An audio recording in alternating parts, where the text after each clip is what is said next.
G'day everyone. You know, I've always enjoyed the experience of looking at and wearing timepieces that have a bit more of a vintage look, and I'm not sure whether that appeal is due to their timeless appearance or some misplaced sense of nostalgia. So let's reminisce a little and review the WatchDives WD1980. So here's a specs list of all the details, including physical dimensions, weight, water resistance, crystal, movement, and price. And if you like my video content and haven't had a chance till now, a like and subscribe is always appreciated. Normally in my reviews, I like to sum up the positives, mixed feelings, and negatives of the watch. But in this example here, there's a bigger mixture of those pros and cons when you look at each element of the 1980. And straight off the bat, the first thing you'll notice is that this is anything but a unique design, as most of its appearance is very similar to the CWC Navy diver that was issued around the early 1980s.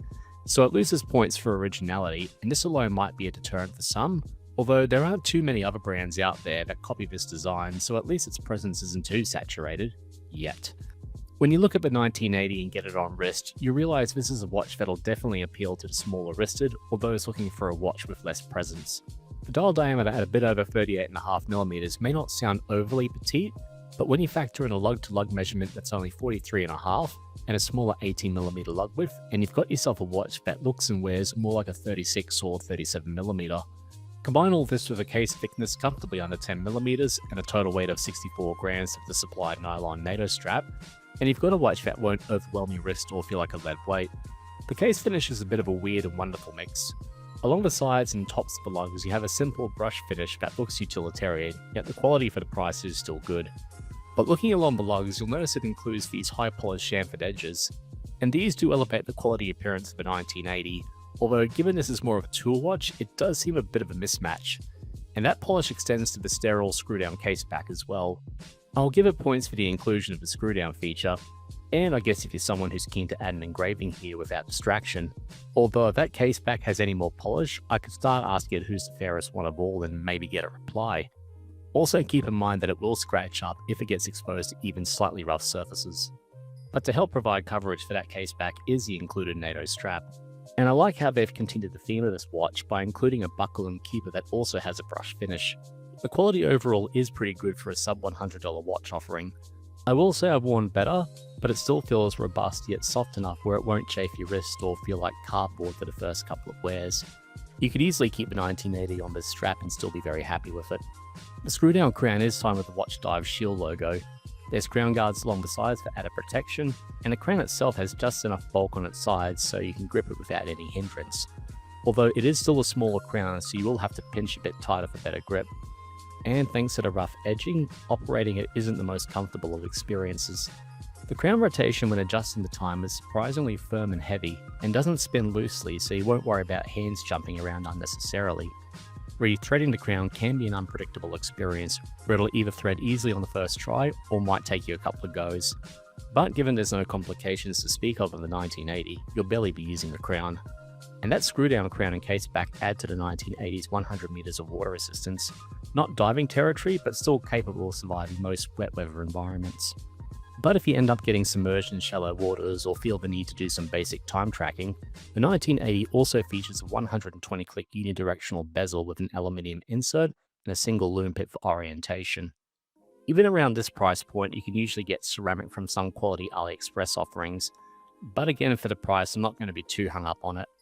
But unlike the crown, the nailing on the bezel feels a bit smoother, making it more comfortable to operate, but it still has enough grip for easy grabbing and rotation. The rotation sound is a bit hollow and tinny, but at least it doesn't feel loose, and there's almost zero backplay, so the quality is where it counts. This is, however, the thinnest bezel I've seen and used on a watch, and while that does help prevent it from crowding the rest of the watch, it does look a little awkward, and reading the numerals and markers will be challenging for those with poorer vision. And part of that bezel thickness trade-off goes towards the raised steel chapter ring running around the dial edge. Although the good thing is that there's enough curvature on the ring so it doesn't look too overbearing, and it provides the dial with a sunken appearance to make it look more like an instrument panel item. The dial has thicker rectangular applied indices at every hour interval, with thin lines running between them acting as a minutes track. The exceptions on these hour indices extend to the cardinal points that are shorter and feature their Arabic counterpart above them, and the 12 indice which features a larger upside down triangle. And if you look closely at these indices, you'll notice they're not just applied with loom but almost dripping with it at some points, which we'll check out soon. The thicker hour indices can obscure the minutes track on either side of them, especially at the 12 marker, and this can make the time setting task a bit of a hassle. Rounding out the rest of that black dial, you have the printed WatchDives logo under the 12 indice, and just above the 6 you have the advertised water resistance in meters and feet. There's no other complications to speak of, and it is rather minimalist and utilitarian, but everything here is super legible and there's just enough blank space in the middle to avoid dial clutter. And compared to other watch brands on AliExpress, I really feel WatchDives are on a winner with this shield and trident logo, simple yet relevant. Further aiding legibility are these thick sword-shaped hands. I feel the hour hand could have been a pinch longer and slender, as it looks more diamond-shaped, but they're still very easy to distinguish and read, and at this point I am splitting hairs. Which now leads me to Luminescence, and WatchDives have done a great job here. There's lume present on the hands and indices, including those smaller Arabics, and even in low lighting it glows bright.